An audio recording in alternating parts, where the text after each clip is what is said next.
Pascal Siakam had one of the most impressive games in recent history, and it's time to talk about him because he doesn't get talked about enough when comparing some of the other talents around the NBA. So for today's video, I'm going to be discussing why Pascal Siakam is one of the most unique players in the NBA. I'm going to go through some of his skill sets compared to other NBA players, as well as talk about his offensive game as well. So if you're ready to watch this video, guys, make sure to give it a thumbs up. Let's try to get this video to 100 likes. And if you want to hit the subscribe button as well, that would be very much appreciated. So with that being said, let's get into today's video. Now, as you guys know, I do like to give out shout outs on my channel, and the shout out for today's video goes out to Todd Stevens. So Todd, thank you so much for supporting this channel through your likes and comments. It is very much appreciated. Now let's quickly touch upon Pascal Siakam's big game yesterday, because he had himself a big one where he saw himself score 52 points, but that wasn't the only thing that he did yesterday. In fact, he was contributing in different areas. When you take a look at his statistics here, he was grabbing some boards. He was also getting his teammates involved as well, which was great to see, because often what happens is you see guys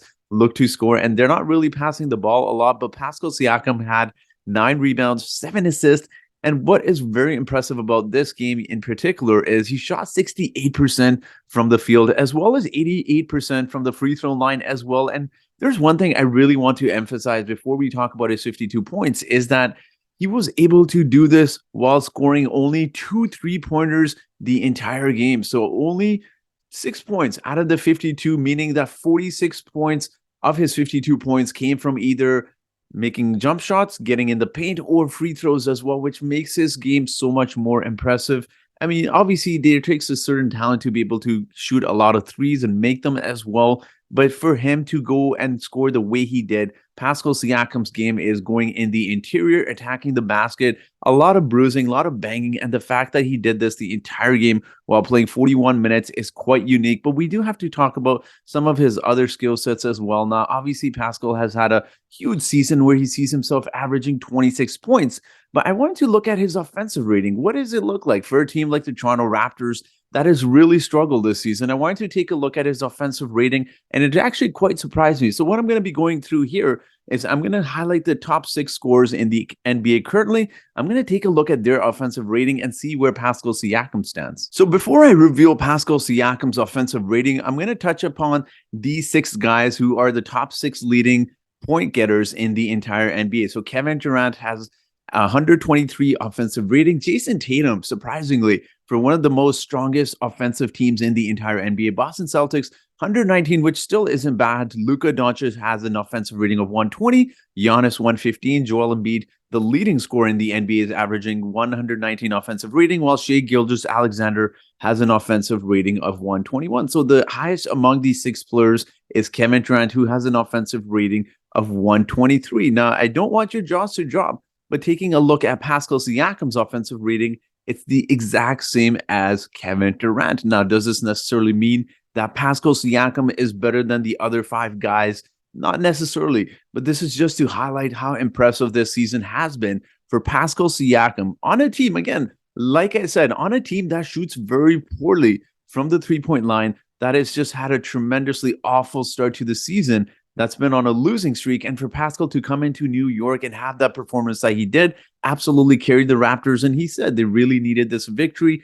And him having the season he's having is truly impressive. 123 offensive rating is absolutely no joke. And again, I want to highlight the fact that this is a player that doesn't shoot a lot of threes. He's only attempting 4 threes a game, making about 1.5 or so, 1.8, I believe, around that mark. And so the fact that he has such a high offensive rating, the fact that he's averaging 26 points per game, while again only hitting less than 2 3-pointers in a game, is truly impressive. But we also have to touch upon his other skill sets as well. Now, to fully understand Pascal Siakam's unique skill sets, I went through the entire NBA and looked at guys that are averaging at least 26 points and giving you 8 rebounds, and that list was very short. In fact, that list included LeBron James, Anthony Davis, Giannis Antetokounmpo, Joel Embiid, Jason Tatum, and Luka Doncic. Only 6 players in the entire NBA are giving you that. Now, I want to obviously take it a step further and look at how many players around the NBA are giving you at least all of that, as well as 6 assists a game. And you're going to be surprised. There are only 2 other players besides Pascal Siakam that are giving you 26, 8 rebounds, and 6 assists. The other 2 players are LeBron James and Luka Doncic. Now, obviously, this should not come as a surprise to anyone that has been watching the Raptors for quite some time. Is Pascal Siakam obviously may not be a top 5 or even top 10 player, but there are a lot of Raptors fans suggesting we should trade him and rebuild him. I think this is a player you absolutely have to build around. Like I said, even if you get 3 or 4 first round picks, there's no guarantee that you're going to get a player not only as offensively talented as Pascal Siakam, but also contributing in other areas, not only the offensive side, but also the defensive side as well. And given his size, it makes him such a unique talent in the NBA. And again, he performed absolutely marvelously against the New York Knicks that were a hot team that were coming on hot, beating the Golden State Warriors. They were on a hot streak. They were winning a lot of games. And then there were the Toronto Raptors who had lost 6 straight games, and yet he carried the Raptors on his shoulders. So again, Pascal Siakam is having a perfectly all-star type of season. I'm excited to see who gets the all-star nod. Obviously, there are definitely a lot of guys that are deserving of that starting lineup. Jason Tatum, the front court of Kevin Durant, Giannis Antetokounmpo, Joel Embiid, and it's going to be a dogfight. So I'm excited to see who gets into the All-Star game. Again, it's going to be a fun season. It's going to be a fun season for the Raptors as well. It seems like this is going to be the turning point for the Toronto Raptors. They finally win a game and Pascal Siakam carried them, and I can expect the winning streak to continue, although the Raptors have a lot of tough games coming up ahead. But I do want to hear from you guys. What did you think of Pascal Siakam's performance? How do you think his skill sets compare to some of the other guys around the NBA? Again, I want to mention this guy's 6'9" who can handle the ball. It's great that he's scoring. He's got moves in the paint.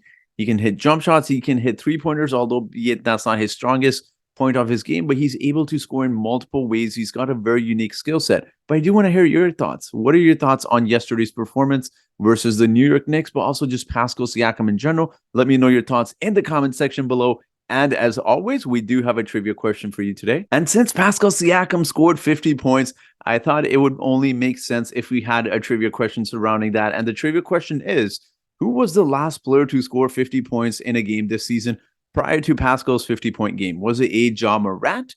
Was it B, Joel Embiid? Is it C, Devin Booker? Or is it D, Anthony Davis? So whoever answers this trivia question correctly first in the comment section gets a shout out in my next video. So that will be it for today's video, guys. Thank you so much for watching. If you're still watching, guys, make sure to hit the subscribe button, hit the like button as well. And that will be it for today's video. So thank you so much for watching. And I hope you guys have yourselves a great day.